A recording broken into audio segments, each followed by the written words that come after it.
Hey, I'd like to welcome you to another episode of the Mission Matters Business Podcast, your source for all things business. My name is Adam Torres. You can follow me on Instagram at AskAdamTorres. Keep up with my book releases, book schedule, all that other good stuff. Always love to connect with you there.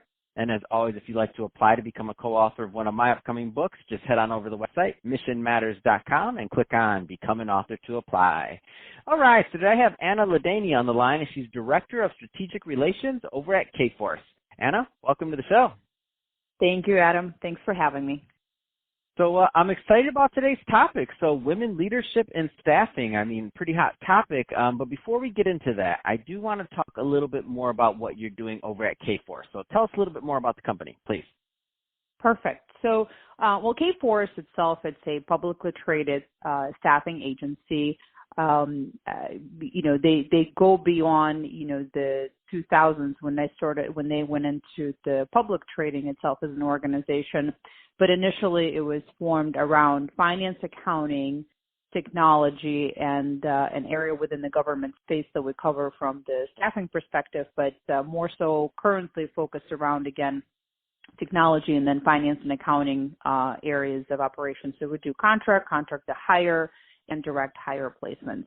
And I personally land myself with the firm over 10 years ago. We're just actually approached 10 years ago last week, and specifically within Chicago. Congrats, by the way, that's an accomplishment. Congrats. Don't just glance over that one. Congratulations. Thank you so much, Adam. I appreciate it. Yes, but when I started here in Chicagoland area, I was within finance and accounting, specifically on the recruiting side, and I led the recruiting team for Chicagoland area within Kforce, as well as got a chance to be promoted and then ran the entire practice where I had recruiters and sales folks reporting into me out in South Florida region for me within the firm. Now I am back in Chicago, as you just mentioned. My role is a director level position for strategic accounts and strategic relationships that we have. Without naming the client, there is one that I'm overseeing here in Chicago specifically and Columbus, Ohio. So my role does involve some travel, and within the financial services industry, I'll mention just that I cover all the contract and contract to hire spend for this strategic client that we have within Kforce. That's awesome, and I'm glad you gave an in-depth background of your tenure in the field, and because I think that makes you pretty qualified to get into today's topic, and I want to hear your opinion. So, women leadership and staffing. You've been in the just crossed your decade mark in staffing. Where do you want to start with this one? So, on one thing I wanted to say, I guess, that if you take a look at the landscape, I think that women in leadership, and I don't have my stats overall, but I'll talk about the staffing industry.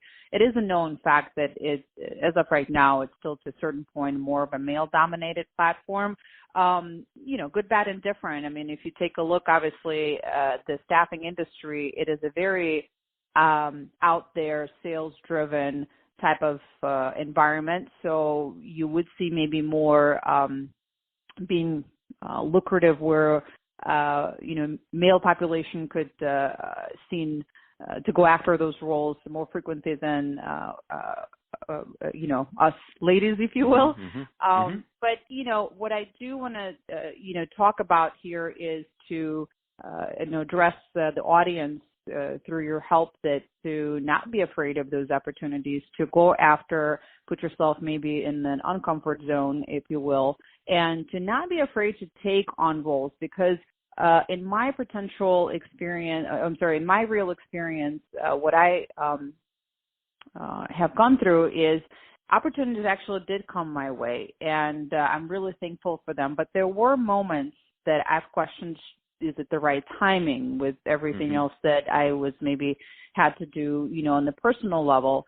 And I am really appreciative of a very strong leader woman that we have at Kforce. She's currently a COO of our organization, Kai Mitchell, who we've talked through, and she gave me always, this information that always kind of stuck with me every time I was looking at the opportunity internally to be promoted, that never second guess at, the timing of things, always go for it. The rest of it will fall into places, from the personal perspective, if you will. So my message is out there to go for things. We have so many examples of, women taking leadership roles, CEOs of an organization, and let's put it out there, being 7 months pregnant or whatever the case is. I say that do those things. Don't be afraid. Everybody has different capacity within themselves, and, both physically, mentally, and everything in between. And it's important to not, kind of step back and saying, well, let me kind of take care of certain things before I jump into this. Go for it. The rest of it will come together. Let's talk a little bit more about, what you found so personally enriching and rewarding from working in the industry, because there may be some, some college kids right now that are graduating, just listening, and maybe they haven't even thought of it as a potential career path. I think sometimes that is also what holds people back, is they don't even know it's an option. Absolutely. And Adam, to be honest with you, I think that if you talk to anybody, or majority, if you will, of people that ultimately landed themselves within the recruiting industry, all of them will say that nobody woke up one day and said that I want to be a recruiter. Well, I tell people that all the time, though, but that's very common, and I'm always like, it's not I said I couldn't have even went to college and said I wanted to be a podcaster, because they didn't have podcasts around when I was in college. So there you go. So we end up where we end up. But I'm sorry, go ahead. I just had to throw that out there. No, for sure. Exactly. And most of us, again, it's a big population. It's going to be a very similar story. Mine will fall into this category that I was looking for a job, and I came to the recruiting agency within accounting and finance actually at the time, and was approached internally, something they'd seen maybe during the interaction with me, that I'm, outgoing person, maybe have some client-facing experiences and things of that nature that, gave them the sign, why not talk about some internal opportunities. And actually, it's a pretty common path for folks, again, that find themselves into staffing industry and then ultimately, further become even more successful in it.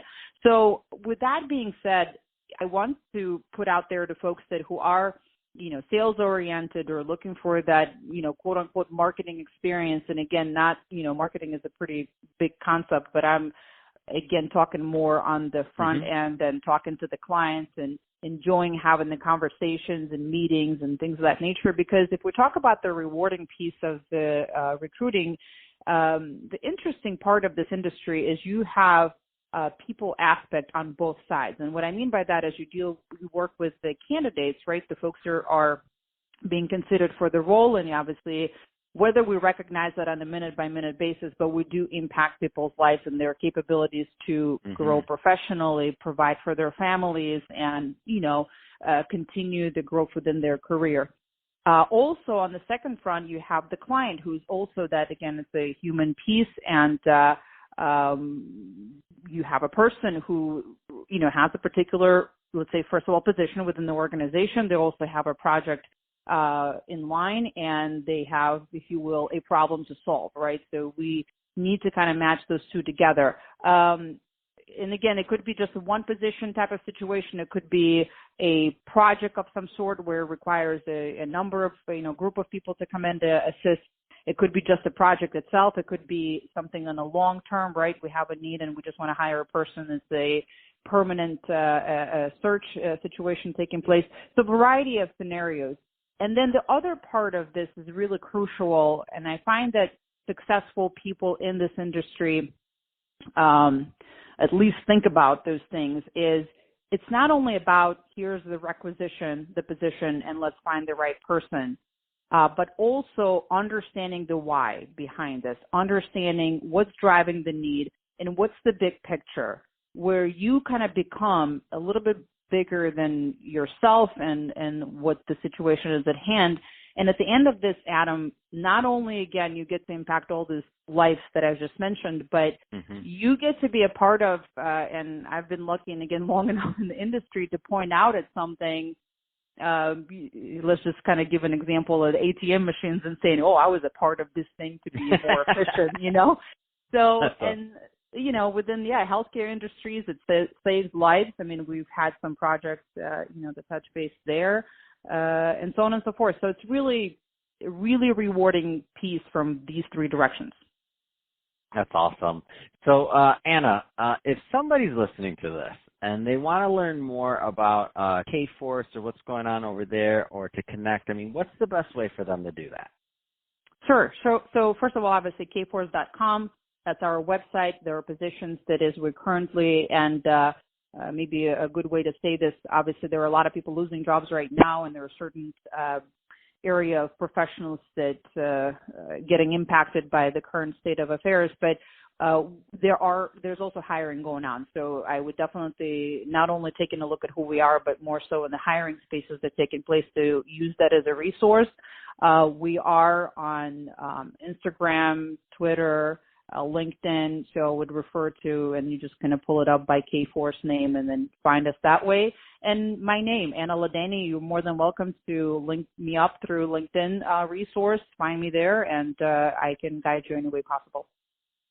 Fantastic. Well, Anna, it's been great having you on the show today. I appreciate you coming on and sharing more about your experience and also talking a little bit more about women leadership and staffing. So great stuff there. And to the audience, as always, thank you for tuning in. Hope you got a lot of value out of this. If you did, don't forget to subscribe to the podcast. Leave me a review on the Apple iTunes Store. If you're watching this on our YouTube channel, Mission Matters Business, definitely give us a subscribe there, but also leave us some comments on the video. I'd love to know what kind of things you're working on and what kind of business you have going on. And Anna, thanks again for coming on the show.